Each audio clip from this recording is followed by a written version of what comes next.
Merhaba, ben Erol Eti.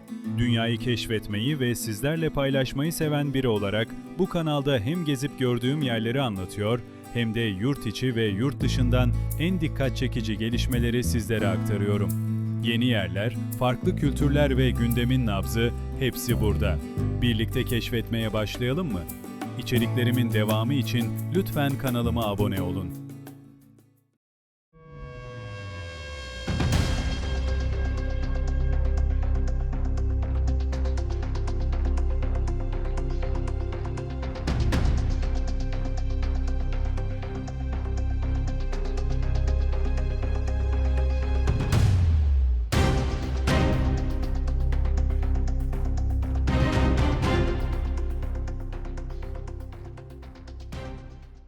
Boğaz-Kesenhisarı'nın yapılmasından sonra Sultan Mehmet İstanbul'u karadan askeri bir kordon altına aldırmış, şehirden dışarıya ve dışarıdan şehre kimseyi bırakmamaları hakkında kati emir vermişti. Zaten imparator da dışarıdaki halkı şehre aldıktan sonra kapıları kapatmıştı. Fakat denizle muvasala kesilmemişti. Rumlar sahildeki Türk köylerini basarak bir kısmını esir ve bir kısmını öldürüyorlardı. 1453 senesi Şubat ayında Sultan Mehmet dökülen topun İstanbul önüne götürülmesini emretti. Top 60 mandayla çekiliyordu. Topun kaymaması için iki tarafına 2'şer 100 asker konmuştu.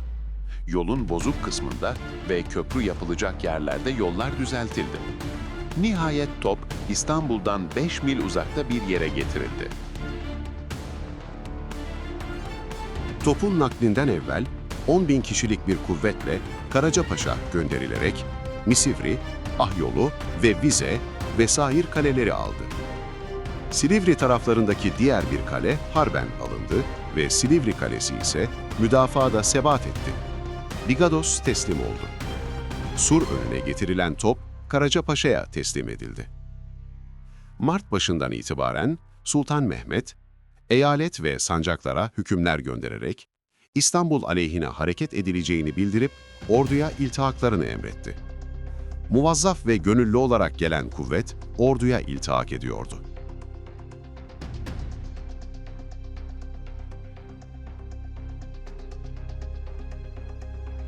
Padişah, İstanbul muhasarası esnasında Mora'da imparatorun kardeşleri olan Mora despotları Thomas ile Dimitrios tarafından İstanbul'a yardım yapılması ihtimalini göz önüne alarak buraya Tuğrahan ile oğulları Ahmet ve Ömer Beyleri memur ederek akınlar yaptırarak onlara göz açtırmadı.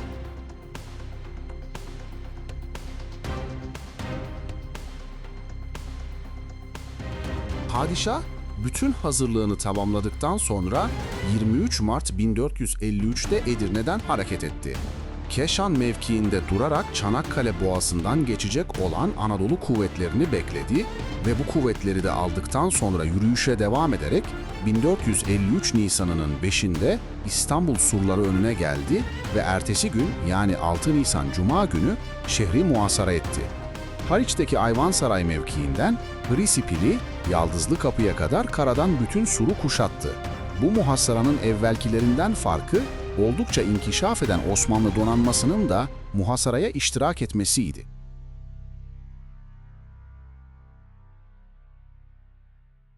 Topkapı Sarayı'nın bulunduğu mevkideki Ligos şehri, milattan evvel 9. yüzyılda tesis edilmiş ve yine milattan evvel 660 senesinde burayı zapt eden Megaralı Bizas, şehre kendi adını vermiş ve Sarayburnu'ndaki ilk tesis olan Akropolü ve şehri sur ile çevirmiştir. Bu ilk sur, Ahırkapı Feneri kuzeyinden başlayarak Ayasofya'nın bulunduğu mevki içeride bıraktıktan sonra, Yerebatan Sarayı'nın bulunduğu yerden Demirkapı'ya ve sonra oradan da Sirkeci Limanı'na Prospordion mevkiine inmekteydi. Ligos şehri, 7 burçlu olan bu surun içinde bulunuyordu, sahil de surlarla çevrilmişti. Daha sonra Roma İmparatoru Septim Sever burasını genişleterek ikinci bir sur yaptırdı.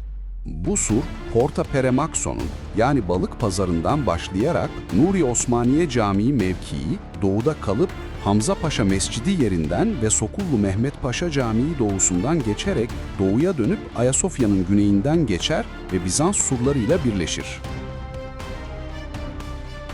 Bu ikinci surdan 1,5 asır sonra Büyük Konstantin Roma'yı sevmediğinden payitahtını Bizans'a naklettirmek için faaliyete geçti. İlk Ayasofya'yı ve diğer mabetleri ve bazı binaları yaptırdı. Ve devlet merkezi olması sebebiyle şehir surlarının dışına taşmıştı. Bunun için Konstantin kendi ismine mensup surları yaptırdı. Bu yeni sur evvelkilere nazaran çok geniş sahayı içine aldı. Yeni sur, Haliç'teki Aya Kapısı'ndan başlayarak evla batıya giderek Sultan Selim Sarnıcı'nın Bonos Sarnıcı, kuzeyinden geçerek sonra güneye doğru dönüp Bayrampaşa Deresi, Altımermer, Çukurbostan, Davutpaşa, Hekimoğlu Camii'nin yanından geçerek Samatya Kapısı yakınından Marmara'ya iniyordu. Konstantin, evvelce yapılmış olan sahil surlarını da tamir ettirdikten başka, bu surları kendi yaptırdığı surlara kadar da uzattı. Bizans'ın nüfusu sonraları daha ziyade arttığından 5. yüzyıl başlarında halk mecburen surlar dışında meskenler yapmışlardı. Bu arada imparatora mahsus Vilahama Varoju yapılarak surlarla çevrildi. Bunun üzerine 2. Theodosius surları diye meşhur olan şimdiki surlar yapıldı. Bu surlar Marmara sahilinde Tabakhane Kapısı'ndan başlayarak Tekir Sarayı mıntıkasında mevcut yukarıda adı geçen 14. mıntıka surlarıyla birleştirildi ve aynı zamanda 14. mıntıkanın kuzeybatı tarafından temdit edilen sur Haliç'e kadar indirilerek Marmara ile Haliç arası tamamlanmış oldu. Bir zelzele neticesinde harap olan Theodosius surları tamir edilerek aynı zamanda kara surları önüne araları 15 ile 20 metre açıklıkta ikinci bir sur daha yapılmış ve onun önüne de 6-7 metre derinliğinde bir hendek açılmıştı. Öndeki surun yüksekliği 8,5, genişliği yani kalınlığı 2 metre ve gerideki ikinci surun yüksekliği ise 12, genişliği de takriben 5 metreydi. Sultan Mehmet'in muhasarası esnasında en son yapılan İstanbul surları, kara tarafından iyice tamir görüp müstahkem bir durumda bulunduğu halde, Marmara tarafındaki surlar hariç olarak Haliç kısmındaki surlar yalın kat olup zayıftı. Fakat Haliç'in Sirkeci'den Galata'ya kadar zincirle kapalı olması sebebiyle Osmanlı donanması buraya yani Haliç'e giremediği için bu surlar emniyet altında bulunuyordu. Kara surları çift duvarlı yani iç içe 2 sur ve çift müdafaa hattıydılar. Birinci sur alınsa bile şehri ikinci sur müdafaa edebilirdi. En öndeki surun duvarları alçak olmakla beraber kuvvetli olup bunun önünde de 200 kadem yani 7 metreye yakın yontma taşlarla örülmüş bir hendek vardı. İç taraftaki ikinci sur ise pek metin ve evvelkinden yüksekti. O derecede ki imparator ile meclis azaları bu çift surdan hangisini müdafaa hattı yapacaklarında tereddüt etmişlerdi. Nihayet 2. Murad'ın İstanbul'u muhasara ettiği zaman yaptıkları gibi surlardan ikisini de kullanmaya karar verdiler.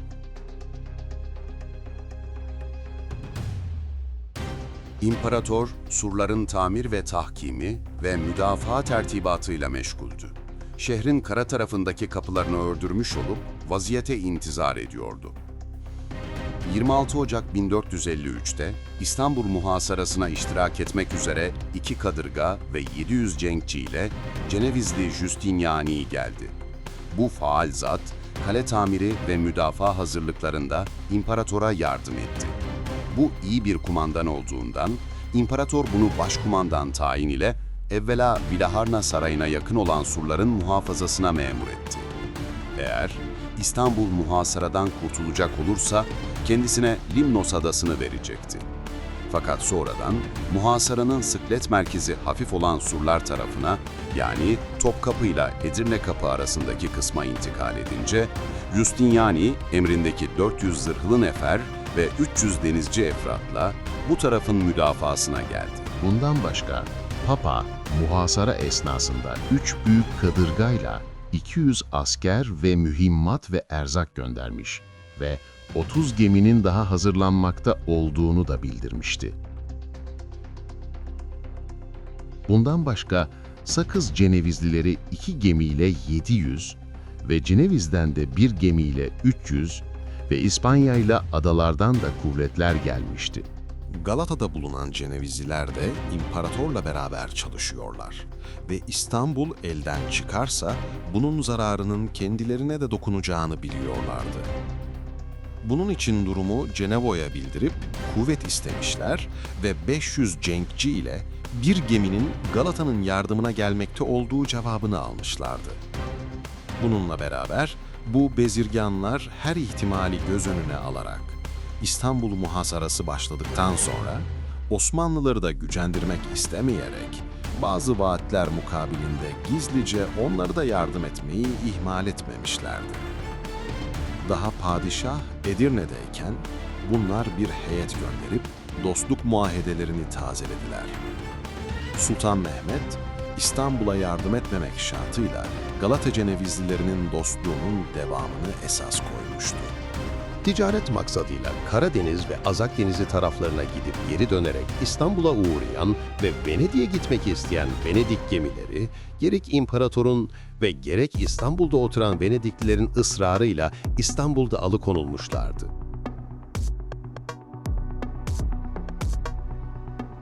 Surların dövülmesi için büyük toplar Vlaharna, yani Tekfur Sarayı'yla Edirne Kapı ve Topkapı karşılarına yerleştirilmişlerdi.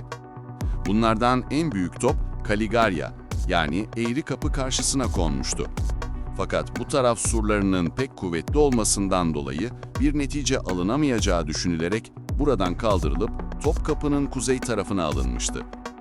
Topçular 14 gruba ayrılmış olup bunların 3 grubu Vlaharna Sarayı kısmında, 2 grupta Eğri Kapı ve Edirne Kapı ve 4 grup Topkapı yani Aya Romanos ve 3 grup ise Silivri Kapısı mıntıkasına yerleştirilmişlerdi.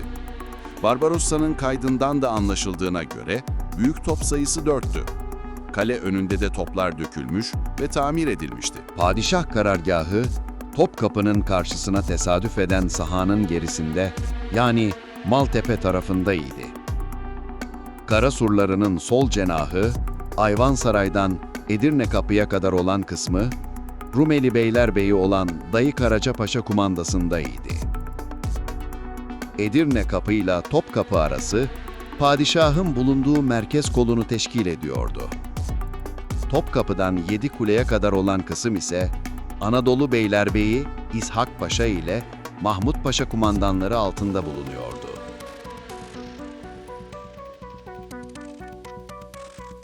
İstanbul'un muhasarasına iştirak etmiş olan Osmanlı ordusu mevcudu muhtelif rivayetlere göre 150 bin ile 200 bin arasında tahmin ediliyorsa da bunun ne kadarının hakiki ordu mevcudu ve ne kadarının gönüllü ve gayrı muharip olduğu bilinmemekle beraber kara ordusu mevcudunun Kapıkulu ocakları, Rumeli ve Anadolu topraklı yani tımarlı sipahileri, azaplar ve gönüllü olarak 100 bin ile 120 bin arasında olması ihtimali dahilinde görülmektedir.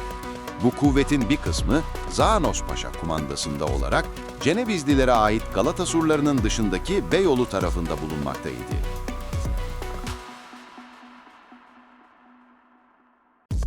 Nakliye gemileri ile beraber büyük küçük 150 parçadan ziyade olduğu söylenen Osmanlı donanmasını bazı Rum tarihleri 420'ye kadar çıkarırlar. Bu donanma Baltaoğlu Süleyman Bey kumandasında olup Haliç tarafındaki surlar hariç olmak üzere deniz tarafından İstanbul surlarını kuşatmıştı. Kritovulos'a göre Baltaoğlu İstanbul fethinden 1,5 ay evvel 13 Nisan'da Büyükada yani Pirinkipos Kalesi'ni ve padişah da Boğaz'daki Tarabya Kalesi'ni zapt ederek onu müteakip aynı günde Stüdyo yani Burgaz Adası'ndaki kaleyi de elde etmek suretiyle o taraflarda bir istihbarat ve emniyet tertibatı alınmıştı.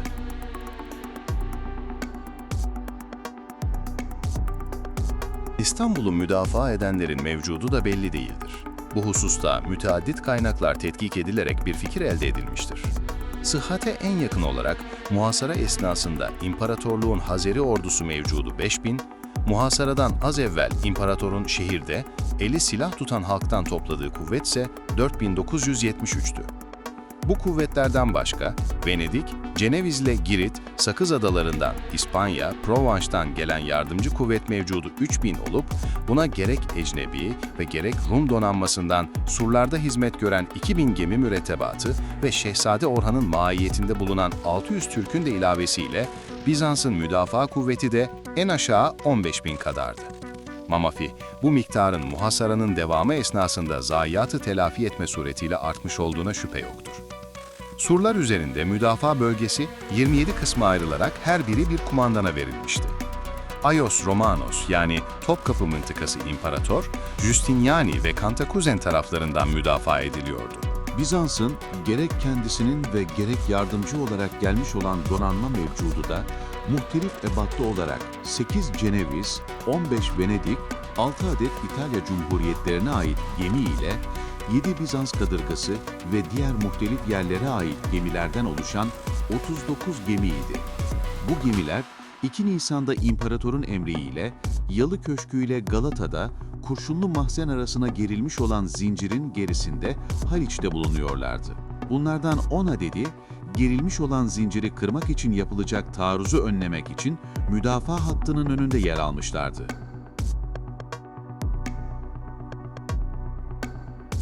Nisan'ın 6'sında başlayan muhasara tertibatı 6 gün sürmüş ve ayın 11'inde ikmal edilmiştir.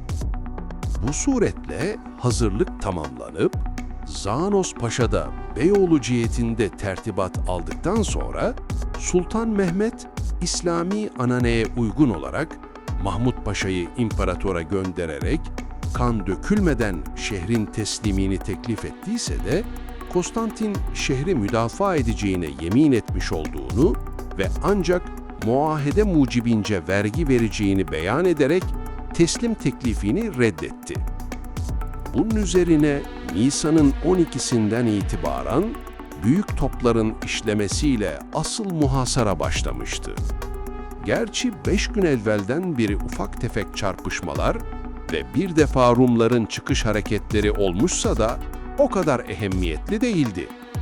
Yine 12 Nisan'da donanma da İstanbul limanı önüne gelmişti.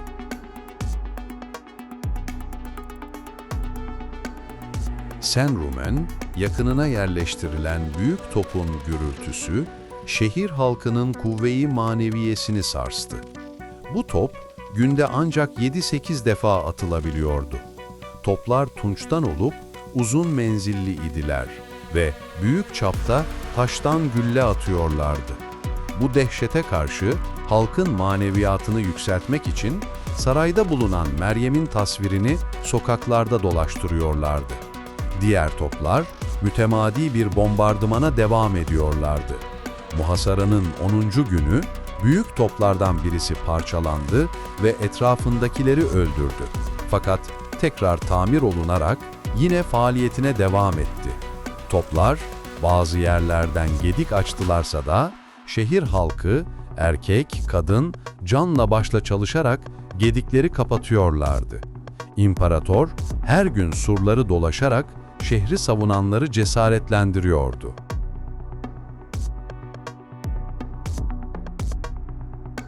Nisan'ın 18'ine kadar yapılan topçu atışı sonrası surların zayıf noktası olan padişahın bulunduğu Bayrampaşa Deresi tarafından 1. ve 2. surlardan bir gedik açıldı.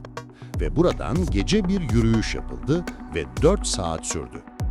Büyük harp kuleleri hücuma katılsa da bu müteharrik kule Grejuva ateşiyle yakıldı. Askerin surlara merdivenler dayayarak çıkmak istemeleri de bir netice vermediğinden bu 1. hücum muvaffak olamadı. Bu başarısızlığı aynı zamanda zinciri kırarak Haliç'e girmek için donanmanın yapmış olduğu taarruz muvaffakiyetsizliği takip etmiş, zincir kırılamayarak o tarafa yani Haliç'e geçilememiştir.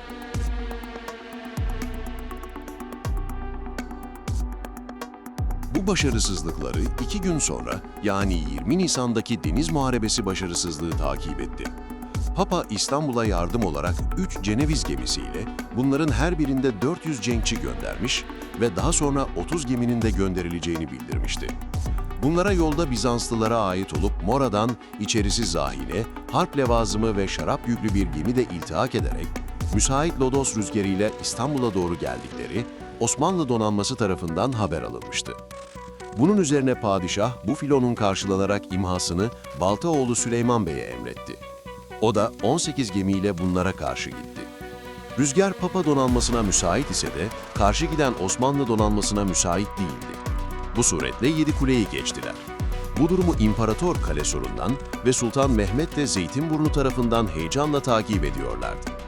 Nihayet iki donanma Yeşilköy'ün batı açıklarında karşılaştılar. Rüzgar kesildi. Evvela uzaktan ve sonra yakından muharebe başladı. Osmanlı donanması bunları sarmıştı. Haçlı gemileri kendi başlarına hareket ederek etrafını saran Türk gemileriyle mücadele ediyorlardı. Müttefiklerin gemileri yüksek bordalı gökele denilen gemilerden ve Osmanlıların ise kadırgalardan olduğundan gemilerin birbirlerine yanaştıkları sırada yüksek bordolu düşman gemileri kendilerine yanaşıp çıkmak isteyen Türk askerlerine yağmur gibi ok ve taş ve grejuva ateşiyle mukabele ederek açıkta bulunan Osmanlı donanması efratına fazla zayiat verdiriyorlardı. Bu suretle uzun zaman devam eden deniz muharebesinde muvaffak olamayacağını anlayan Osmanlı donanması sahile doğru çekildi. Fakat düşman donanması bunları takip etti. Yüksekten atılan oklara karşı alçak bordolu Osmanlı donanması mukabele edemeyerek kaçtı.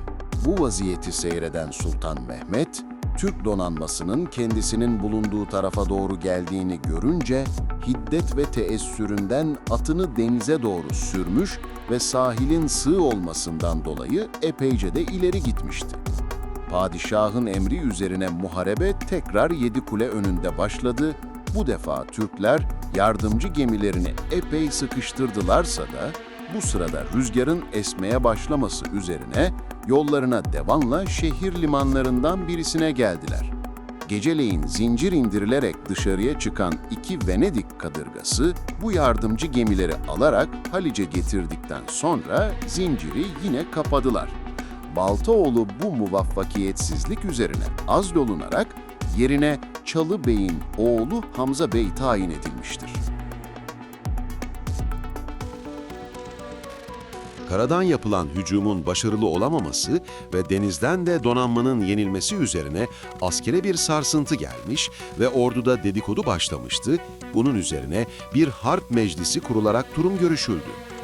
Düşmana hem askerle ve hem zahire ve sair harp levazımı yardımı gelmesi muhasarayı uzatacağı için tehlike baş göstermişti. İstanbul muhasarasının Batı devletlerinin müdahalesini celbedeceğinden çekinen Vezir-i Azam Halil Paşa, bu hal karşısında imparatorun senede 70.000 duka altın vergi vermek şartıyla muhasaranın kaldırılmasını teklif etti. Fakat Halil Paşa'nın hasmı olan Zaanos Paşa, diğer bazı kumandanlar ve ulema bu teklifin aleyhinde bulunarak harbe devama karar verdiler. Halil Paşa'nın yardıma gelmelerinden korktuğu kara ve deniz yardımlarının gecikmesi ve Papa'nın yolladığı donanmanın vaktinde yetişemeyerek İstanbul'un fethini yolda haber alması bir şans eseri olarak vaziyeti kurtarmıştı. Galata surlarının gerisindeki Beyoğlu, Kasımpaşa, Hasköy tarafları Zaanos Paşa'nın kumandasına verilmiş olup mahiyetinde 15.000 kadar kuvvet vardı. Haliç ile karşı sahil, Ayvansaray'a kadar bunun nezareti altında bulunuyordu. Zaanos Paşa, Hasköy'den karşı sahile bir köprü yapmaya memur edildi. Bu köprü yapılırsa surlarla Beyoğlu arasında irtibat tesis edilebilecekti. Bunun için Haliç'e sokulacak olan bir kısım Osmanlı donanmasıyla Haliç'teki düşman donanmasının bertaraf edilmesi ve köprünün emniyet altında bulunması lazımdı. Galata Cenevizlileri, Mavi Boncuk hikayesi gibi hem Bizanslıları ve hem de Osmanlıları idare ediyorlardı. Bir taraftan imparatora olanca kuvvetleriyle yardım ederlerken, diğer taraftan da padişaha dostluk gösteriyorlar, istenilen harp levazımını bol bol veriyorlardı. Toplar için lazım olan zeytinyağını ve diğer her şeyi Osmanlılara verdikleri gibi geceleri de gizlice Rumlar tarafına geçerek onlarla da çalışıyorlardı. Sultan Mehmet, donanmasının yenilgisini eski gemiler, variller, kalın zincirlerle bağlı olan Yalı Köşkü'yle Kurşunlu Mahzen arasındaki maniayı geçip Haliç'e giremediği için başka bir çareye başvurdu. Osmanlı donanmasının Haliç'e sokulmak istenmesi, buradaki surların metin olmamasından dolayı tahrip edilmesi kolay olduğu içindi. Zaten zincirin gerilmesine de sebep bu idi. Padişah, Haliç'teki düşman donanmasını batırmak için top makinesi yaptırarak bununla yüksekten taş gülleler atmaya karar verdi. Beyoğlu sırtına koydurduğu bu makineler ile Haliç'teki gemilerden bazılarını batırmıştı. Bir kısım donanmanın Haliç'e indirilmesine kati zaruret hasıl olmuştu ve ona göre hazırlığa başlanmıştı. Bu suretle hem düşman donanması bertaraf edilecek ve hem de Haskö ile Ayvansaray arasına köprü yapılarak iki ordu arasında irtibat tesis edilmiş olacaktı. Verilen karar üzerine evvela gemilerin karadan çekileceği yer tetkik edildi. Açılacak kısım ormanlıktı ve Kasımpaşa mevkiine kadar iniyordu. Gemilerin çekileceği yol Tophane önündeki sahilden başlayarak Boğazkesen'den geçiyor ve buradan güneybatıya dönüp sırtları aşarak Le Bon Pastanesi tarafına çıkıyor ve tepeyi aşarak Pera Palas yanından Kasımpaşa'ya yani Haliç sahiline geliyordu. Bunun tespitinden sonra yol tesviye olundu ve yuvarlak ağaçlardan kızaklar yapıldı. Gemilerin kızaklar üzerinden kayması için Galata cenevizlilerinden zeytinyağı, sade yağ ve domuz yağıyla bu kızaklar iyice yağlandı. Bu işler yapılırken Galata cenevizlilerine bu hazırlığı duyurmamak için tedbir alındı. Bu taraflardan düşman donanmasına havan topları atılmak ve zincire karşı taarruz edilecekmiş gibi aldatıcı hareketler yapıldı. Nihayet çifte sütun altındaki cihetten yani Tophane'den itibaren donanmadan ayrılan 2, 3 ve 5 sıra kürekli 67 veya 72 gemi bir gece içinde 21-22 Nisan yukarıda tesviye edildiğini gösterdiğimiz yoldan Barbaros gemilerin tekerlek üzerinde bulunduğunu beyan ediyor, Kasımpaşa'ya indirilmiştir. Gemiler inerken bir taarruza uğramamak için birkaç top, okçu ve arkebuzcular tarafından himaye olunmuşlardır. Gemilerin bir gece içinde Halince indirilmesi düşmanı hayrette bıraktı ve şaşkınlık verdi. İlk iş olarak Haskö ile Ayvansaray arasına, Avcılar Kapısı tarafına bir köprü kurmak oldu. Birçok sandallar, fıcılar sıkı sıkıya birbirine bağlandı ve sonra bunların üstüne tahtalar döşendi ve kancalar geçirmek suretiyle eni 50 ve boyu 100 kulaç bir köprü vücuda geldi. Dukas'a göre bu köprüden 5 kişi yan yana geçebilirdi. Köprünün üzerine yerleştirilen toplar ve Haliç'te Türk donanmasının toplarıyla bu taraftaki surlar dövülmeye başladı. Bu kısmın müdafaasında pek az müdafi vardı. Bunun üzerine imparator diğer yerlerden alarak buradaki surlara da kuvvet göndermek mecburiyetinde kaldı. Donanmanın Haliç'e inmesi ve köprü yapılması büyük endişeyi mucip olduğundan toplanan bir harp meclisinde köprünün yıkılmasına karar verdilerse de muvaffak olamadılar. Yakalanan 40 Rum askeri derhal öldürüldü. Buna mukabele olmak üzere imparatorun emriyle 260 kadar Türk esiri Burçlar üzerinde katledildiler. Galata'da Aios Theodoros tepesine konan toplarla Haliç'teki düşman donanması dövülmeye başlandı. En büyük gemi batırıldı.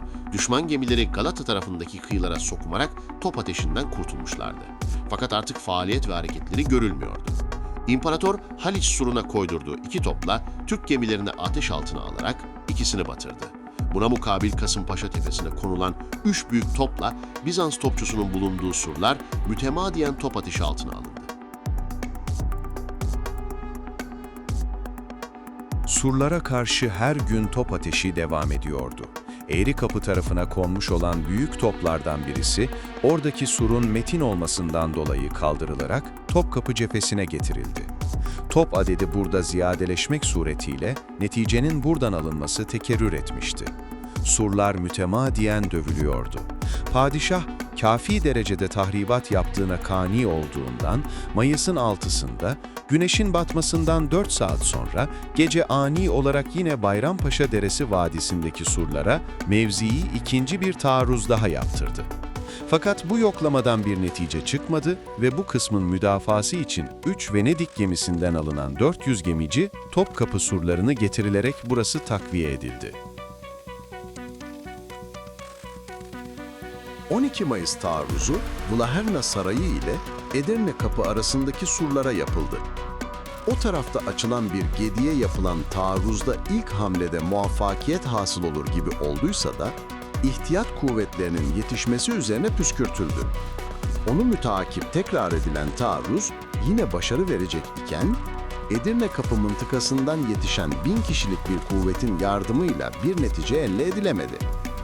Bundan sonra top muharebesi, ok, kurşun atışları, lağım hafriyatı ve büyük müteharrik harp kulelerinin surlara taarruzlarıyla günler geçti. Açılan lağımları Bizans lağımcıları buluyorlardı. Fatih, umumi hücum yapılmasın sırası geldiğini tahmin ederek ondan evvel imparatora sulh teklifi yapmaya karar verdi ve 23 veya 24 Mayıs'ta İsfendiyároğlu Kasım Bey'i elçi olarak imparatora gönderdi ve umumi hücumun doğuracağı feci neticeye sebebiyet vermemesini bildirdi. Padişahın teklifi şöyleydi: 1. Şehrin kendisine terki. 2. İmparatorun bütün maiyeti, hazinesiyle sağ ve salim arzu ettiği yere gitmesi veya Mora despotluğunu kabul eylemesi. 3. Ahalinin de gitmek veya kalmakta serbest olduğu bildiriliyor ve aksi halde şehir harben alınacak olursa halkın harp esiri olacakları tebliğ ediliyordu. Kasım Bey, bu güç durum üzerine imparatoru sulhe imale etmek istedi. İmparator da bazı mukabil tekliflerde bulunmak üzere Sultan Mehmet'e elçi gönderdi. Ve Rum elçileri padişah ne kadar vergi isterse iktidarı dışında olsa dahi vereceğini ve daha başka tavizlerde de bulunacağını söyledilerse de Dukas'ın söylediğine göre padişah, "Buradan gitmekliğim kabil değildir. Ya ben şehri zapt ederim yahut şehir beni ölü veya diri olarak zapt eder. Eğer şehirden sulhen çekilirsen sana Mora'yı ve kardeşlerine diğer eyaletleri vereceğim. Bu suretle dost oluruz. Şayet şehre harben girecek olursam eşraf ve ayanını ve seni öldürüp halkı esir edip mallarını yağmalattırırım" cevabını gönderdi. İstanbul muhasarasının sonlarına doğru 25-26 Mayıs bir Macar heyeti Osmanlı karargahına geldi. Bu heyet ile Jan Hunyad'ın naiplikten çekilerek genç kral Ladislas'ın kral olduğu bildiriliyordu. Bu münasebetle Jan Hunyad Sultan Mehmet'le 3 sene müddette yapmış olduğu mütareke ile idareyi krala devretmesi münasebetiyle imzalamış olduğu ahitnameyi geri istiyor ve Osmanlı hükümdarının ahitnamesini de iade ediyordu.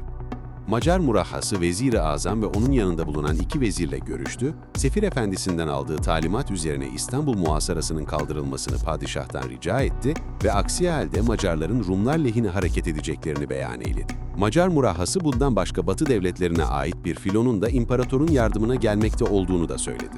Macar heyetinin gelmesi ve Macarların Rumlara yardım edeceği ve donanma geleceği şayiası yayılarak dedikodu başladı.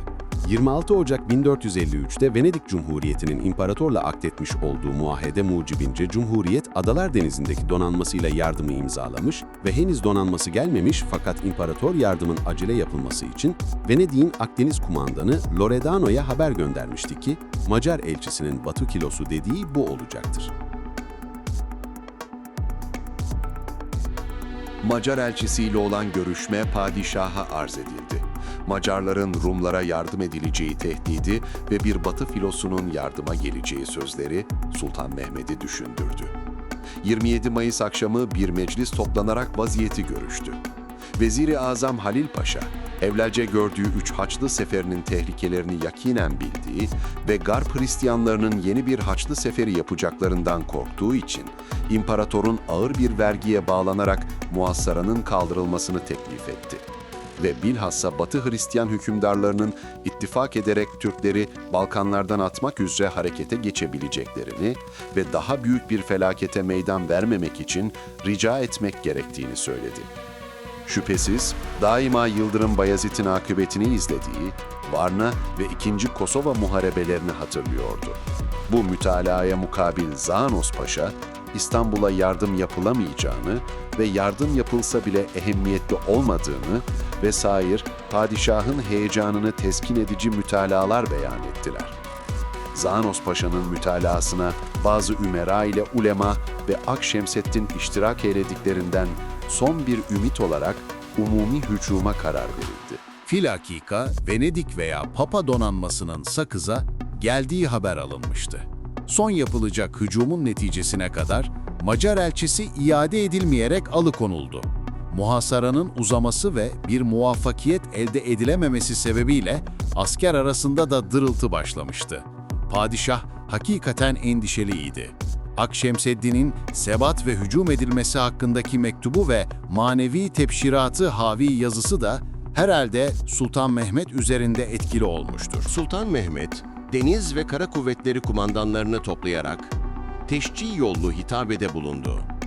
Onları gösterdikleri gayret ve fedakarlıklardan dolayı teşekkür etti ve yapılacak son hücumda da büyük fedakarlıklar beklediğini ve İstanbul'u fethetmeden geri dönmeyeceklerini anladığını ve kazanılacak zaferin temin edeceği menfaatleri ve şehrin bütün servetini kendilerine bıraktığını ve asırlarca düşmanlığını gördüğü İstanbul'un zaptının zaruri olduğunu, surların artık girilebilecek bir hale geldiğini, surları müdafaa edenlerin az ve yorgun olduklarını ve Türk askeri gibi nöbetle dinlenmediklerini ve bunun da muvaffakiyet için bir amil olduğunu, bunun için yakında hücum yapılacağını, gaye elde edilmedikçe sulh veya mütareke olamayacağını beyan ederek kendilerini teşcih etti. 27 Mayıs'ta yapılan ve 3 gün süren bombardımanla surların bir kısmı yıkıldı. Rumların bu yıkılan yerleri kapatmamaları için gece bile bombardımana devam edildi. Ertesi günü bu yıkılan yerlerden bazı Türk askerleri içeriye girdilerse de Giustiniani yetişerek Türkleri çıkardı. Bu sırada Murat Paşa, Giustiniani'yi öldürmek üzere saldırdıysa da kendisi maktul düştü. İmparatora kaçması teklif edildiyse de bunu kabul etmedi ve hemen surlar tarafına koştu. Bu sırada Türkler içeriye girdilerse de imparator tarafından geri atıldılar. 29 Mayıs'ta umumi hücum yapılacağı Galata Cenevizlerinden ve Osmanlı ordusunda bulunan Rumların okların ucuna takıp attıkları kağıtlardan haber alınmış olduğundan İmparatorla Giustiniani mümkün olduğu kadar hazırlanmışlardı. 28 Mayıs gecesi Ayasofya Kilisesi'nde büyük bir ayin yapıldı. İmparatorla bu ayinde bulundu. Sonra Vlaherna yani Tekfur Sarayı sarayına geldi, vedalaştı, surları teftiş etti. Ayın 28. sabahı saat 2'den itibaren hücum esnasında yapılacak işler ve malzeme hazırlandı. Sabahtan başlayan top ateşi açılan gediklere teksif edildi ve Topkapı'da Liküs Vadisi'ne inen sırt tarafındaki gedik büyütüldü. Çifte sütunlarda yani Tophane ile Fındıklı Limanı'nda yatan donanma, bahçe kapısından Langa ve Samatya'ya kadar olan surları abluka ederek müsait yerlerde karaya asker çıkarıp merdivenlerle surlara çıkacaklardı. Bunların surlara tırmanma hareketi gemideki ok ve mancınıklarla himaye olunacaktı. Haliç'teki donanmada Taht Kapı'dan Unkapanı kapısına kadar olan mahalle karşı cephe aldılar. Kara muhasarası tertibatı evvelce gördüğümüz gibi ilk muhasara günündeki tertibatın aynıydı. Yani sağ kolda İshak ve Mahmut ve sol kolda Karaca Paşalar ve Topkapı cephesinde de bizzat Sultan Mehmet bulunuyordu. 29 Mayıs gecesi başlayıp sabaha yakın saate kadar devam eden iki hücumdan sonra 29 Mayıs Salı günü sabaha karşı umumi hücum başladı. Asıl netice alınacak kısım Topkapı ile Edirne Kapısı arasında açılmış olan gedik olup padişahın bulunduğu merkez kolu buraya hücum ediyordu. Birinci umumi hücum 2 saat, arkasından yapılan ikinci umumi hücum 1,5 saat sürmüş ve henüz bir sonuç elde edilememişti. Müdafiler de canlarını dişlerine alarak çalışıyorlar, surlara merdiven koyup çıkanları Grejuva ateşiyle ve sair vasıtalarla öldürüyorlardı. Diğer kollardaki hücumlarda bir muvaffakiyet elde edilemedi. Onun üzerine merkez kolundaki Yeniçeriler ve ihtiyat kuvvetleri son koz olarak ileri sürüldü. Bu defa bizzat padişah da Yeniçerilerle beraberdi. İmparator da bu cephede bulunuyordu. Bu sırada surları büyük bir azimle müdafaa eden başkumandan Justiniani elinden ve kolundan yaralandı ve ziyade kan zayi ettiğinden dolayı imparatorun ricasına rağmen müdafayı terk ederek çekilmişti. Bu hücum esnasında Yeniçeriler hendek önüne kadar gittiler. Padişah bunları orada durdurdu ve okçular ve arkebozcuların yağdırdıkları ok ve arkebozların himayesi altında olarak hücuma sevk etti. Yeniçeriler hendeyi aşarak sura dayandılar. Yeniçeriler arasında iri yarı Ulubatlı Hasan isminde bir Yeniçeri, kalkanını sol eliyle başının üzerinde tutarak sağ elinde palası olduğu halde ilk olarak surun üstüne çıktı.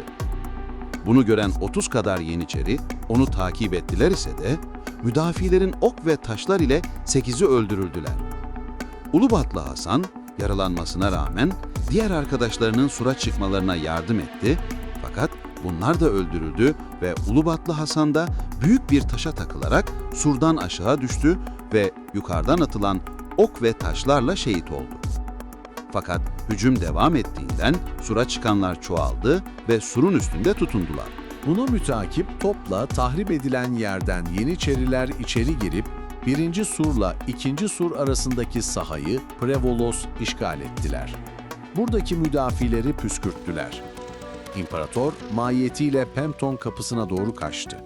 Şiddetle takip olunuyorlardı.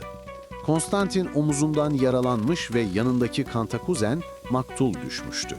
İmparatorun kaçtığını ve kendilerine doğru geldiğini gören 2. sur müdafileri de paniğe tutuldular.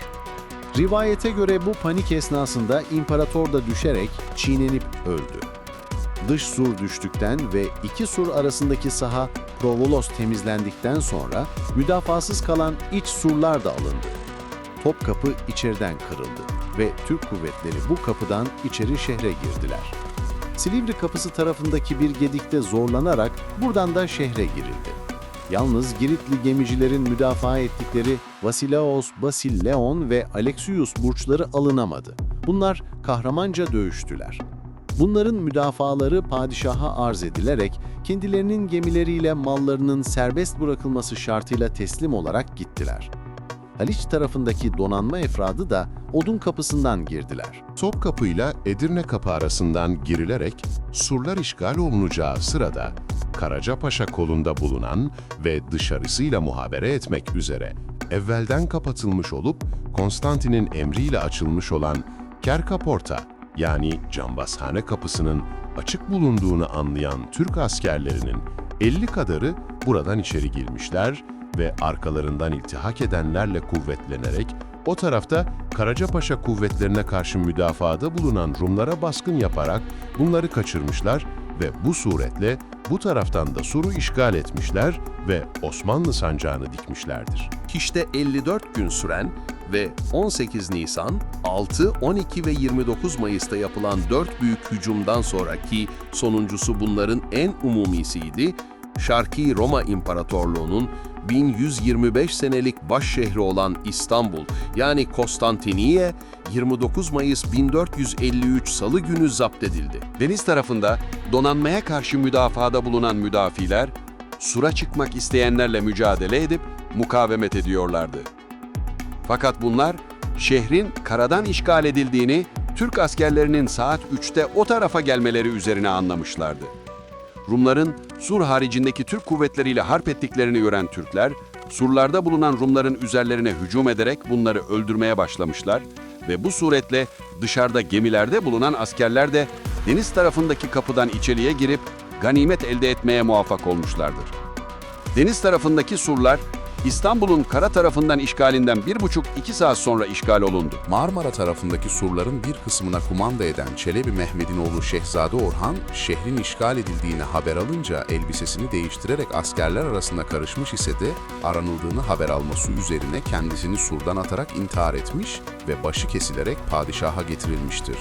Donanma efradının da şehre girdiğini gören Haliç'teki ecnebi gemileri fırsatı kaçırmayarak kaçabilenlerle mültecileri alarak limandan uzaklaştılar. Frances, Türklerin saat 2.30'da şehre hakim olduklarını yazar ki, öğleden sonradır. İmparator 11. Konstantin pek çok müşkülata ve yapılan ihanetlere rağmen büyük bir azimle şehri müdafaa etmiş.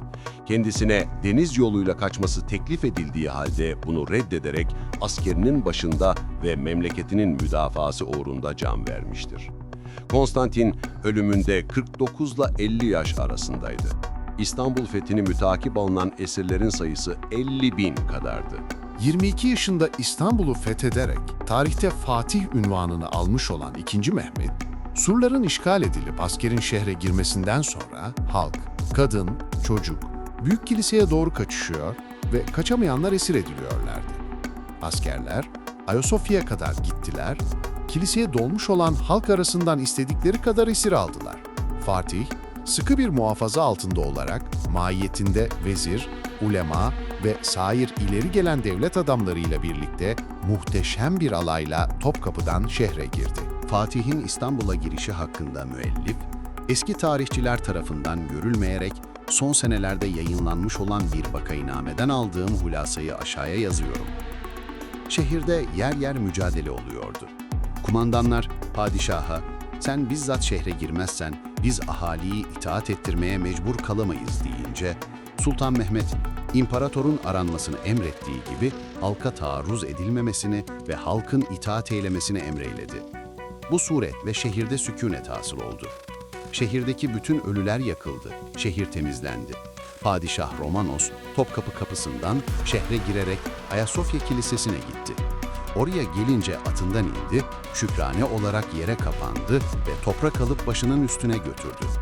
Bu esnada patrik, papazlar, pek çok halk, kadın, çocuk toplanmışlardı. Padişah şehrin fevkalade olduğunu görerek, "Hakikaten bunlar erkek adamlarmış. Onların muharebe esnasında böylece çarpışmaları ve ölmekten saadet duymaları boşuna değilmiş" dedi. Sonra Ayasofya'ya girdi. Mukaddes mahalde durdu. Patrik ve halk yerlere atılarak ağlaştılar. Sultan Mehmet onlara elleriyle susmalarını işaret etti. Sükûnet teessüs edince Patriğe, "Ayağa kalk. Ben Sultan Mehmet, sana ve arkadaşlarına ve bütün halka söylüyorum ki, bugünden itibaren artık ne hayatınız ve ne de hürriyetiniz hususunda benim gazabımdan korkmayınız" dedi.